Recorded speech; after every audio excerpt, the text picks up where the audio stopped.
Hi everyone, it's a pleasure to see you all here today. My name is Sarah. You met my colleague Shanna last week. Today we're going to discuss resume tips. One of the major things that we see a lot on resumes is that they are far too wordy.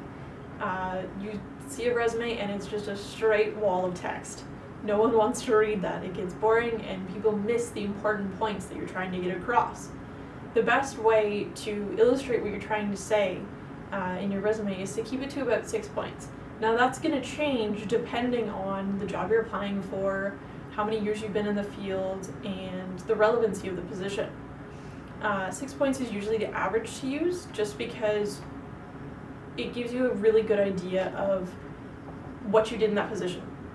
It sums it up quite nicely and doesn't really leave room for error or miscommunication. Another point to discuss is to not make it your life's biography. I don't need to know what you did in high school 20 years ago. It's not relevant and it doesn't matter. The best way to do that is to link it with your LinkedIn profile. That's something we'll be discussing in one of our later videos. For now, keep your resume relevant. Keep it to 2 pages unless you've been in the field for over 10 years. Then you can go to 3.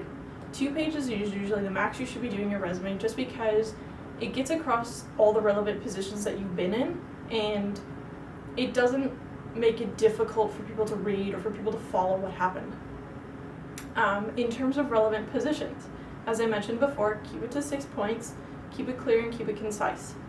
If you have gaps on your resume that were other jobs you worked that maybe weren't in the field, or you were just working there part-time, or it was in school, keep it to 2 lines only. So it should only contain the job title, the years you worked there, and the company you worked for.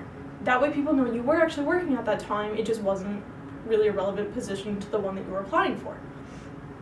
It gives people or employers the opportunity to see what you're capable of, see that you have retained employment throughout so many years, and that there are no gaps on your resume and no reason for them to be concerned.